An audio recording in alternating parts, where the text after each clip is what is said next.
ये ले फाइल और साइन कर दे। अरे देख क्या रहा है, फाइल उठा और साइन कर। शक्ल देख रहे हो इसकी, इतनी भोली शक्ल बना के खड़ा है, पर काम तो नहीं है तेरे ऐसे। सर, ये क्या लिखा है इसमें? मैं अपनी बीवी को दहेज के लिए प्रताड़ित करता हूँ, इस पे हाथ उठाता हूँ? सर, ऐसा तो कुछ भी नहीं है। मुझे तो झूठे केस में फंसाया जा रहा है। मैं इस पे साइन नहीं करूँगा। देख, ज्यादा भोला बनने की कोशिश मत कर। मैं अच्छे से जानता हूँ तेरे जैसे लड़कों को। तुम जैसे लड़के ना लड़कियों को परेशान करते हैं दहेज के लिए। चल चुपचाप साइन कर। सर, देखिए, मैं इस पे साइन नहीं करूँगा। अरे, मैंने अपनी बीवी से ऊंची आवाज़ में बात तक नहीं की। हाथ उठाना तो दूर की बात है। मुझे फंसाया जा रहा है। मैं साइन नहीं करूँगा सर। चुपचाप ना इस पे साइन कर दो और जितनी भी प्रॉपर्टी है प्यार से मेरे नाम कर दो, वरना तुम सोच भी नहीं सकते ऐसे ऐसे इल्जाम में अंदर करवाऊंगी ना कि जीवन भर जेल से बाहर नहीं आ पाओगे। पूरी जिंदगी के लिए ना पछताओगे कि काश मैंने आज साइन कर दी हो। तो चुपचाप साइन करो और प्रॉपर्टी मेरे नाम करो। और देख, हर महीने मेरी बेटी को 50,000 रुपए देने पड़ेंगे, वरना सोच ले तेरे साथ आगे क्या होने वाला है ये मैं भी नहीं बता सकती। सर, ये दोनों क्या कह रही हैं? 50,000 रुपये?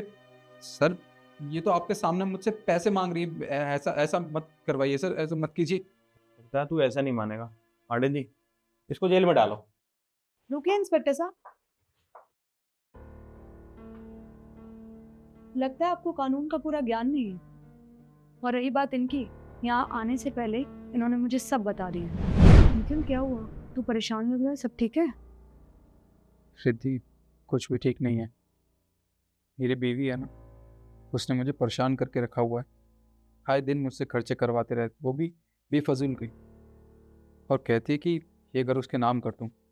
अरे, इतने पैसे नहीं है मेरे पास जो रोज़ रोज़ उसके खर्चे उठाता रहूँगा। और ये घर उसके नाम क्यों करूँ मैं?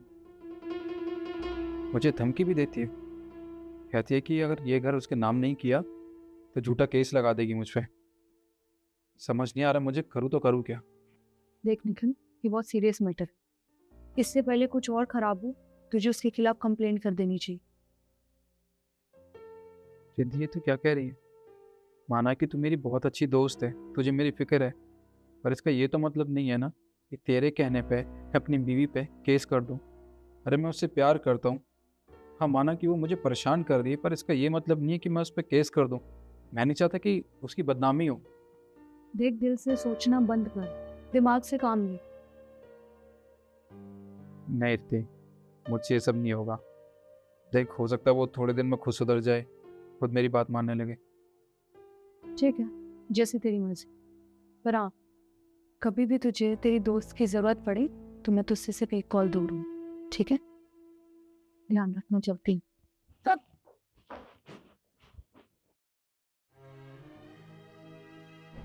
आप किसी को भी ऐसे प्रेशराइज नहीं कर सकते हो साइन करने के लिए। अरे वकील साहिबा, आप कैसी बात कर रहे हो? मैं इस पे प्रेशर थोड़ी ना बना रहा हूँ। और आपको यहाँ खुद आने की क्या ज़रूरत पड़ेगी? आपने मुझे बता दिया होता, मुझे पता होता ये आपका क्लाइंट है, तो कोई बात ही नहीं थी। और देखिए, मैं तो अपना काम कर रहा हूँ। इन मैडम ने इनके ऊपर इल्ज़ाम लगाया है कि ये इन्हें मारते पीटते हैं और दहेज के लिए परेशान करते हैं। आप अपना काम कर रहे हैं, जरा इनकी शक्ल देखना। देखिए शक्ल, कहीं से लगता है कि अपनी पत्नी को मारते होंगे और दहेज के लिए प्रताड़ित करते होंगे। देखिए मैडम, आप शक्ल पे मत जाइए, शक्ल से कुछ पता नहीं चलता। देखने में तो ये भी पुलिस वाले नहीं लगते, एक्टर लगते हैं। और इस बात का फैसला हम थोड़ी ना कर सकते हैं कि ये इन्हें मारते पीटते हैं नहीं मारते। नहीं नहीं, फैसला तो होगा और फैसला तो होना चाहिए, पर फैसला कोर्ट करेगा। तो बस फिर ठीक है, बात खत्म। आप जाइए, कोर्ट जाइए, अपना केस लड़िए। क्या हुआ सर? अभी तो आप मेरी बात सुनने से भी मना कर रहे थे। जब ये वकील साहिबा आई आपके सामने, तब आप झट से मान गए। देखिए, मैंने आपको बोला ना, ये हमारा काम नहीं है। इन्होंने हमें कंप्लेंट करी थी कि आप इन्हें मारते हो, पीटते हो, परेशान करते हो। अब आपकी वकील आ गई हैं तो आप कोर्ट जाइए, फैसला तो कोर्ट करेगा ना। हमारा काम है कंप्लेंट लिखने का, वो हम अपना काम कर रहे हैं। सर, आप एक बात बताइए मुझे, अगर आप मेरी जगह होते और आपकी बीवी आप पे झूठा इल्ज़ाम लगाती, क्या आप उसके साथ मारपीट करते हो? दहेज के लिए उसे प्रताड़ित करते हो तो आपको कैसा लगता? तब क्या आप खुद को ये ज्ञान दे पाते जो आप मुझे दे रहे थे? सर, आपने बहुत गलत किया। मैं अपनी बीवी से बहुत प्यार करता था। इस पे हाथ उठाना तो दूर की बात है, आज तक मैंने इससे ऊंची आवाज में बात भी नहीं की है। और इसने इसने और इसकी माँ ने मिलकर मुझ पे झूठा इल्जाम लगाया। और सर, कहीं ना कहीं ये बात तो आपको भी पता होगी ना कि ये झूठ बोल रहे हैं, पर आपने एक बार भी मेरी बात नहीं सुनी। सर, दुनिया की कौन सी कानून की किताब में ये लिखा है कि मर्द हमेशा गलत होते हैं? बताइए ना सर, आपने तो कानून पढ़ा होगा ना, मुझसे बेहतर जानते होंगे आप। कहीं नहीं लिखा ना सर। फिर आपने कैसे फैसला ले लिया कि मैं झूठ बोल रहा हूँ और मेरी बीवी और इसकी माँ सच बोल रही है? अगर सर आपको न्याय करना है ना, तो दोनों पक्ष की बात सुनना ज़रूरी है। हमेशा मर्द गलत नहीं होते और हमेशा औरत सही भी नहीं होती। कोई बात ना निकली, अब ये सब बातें करने का कोई फायदा नहीं है। इनसे तो हम कोर्ट में मिलेंगे। चलो।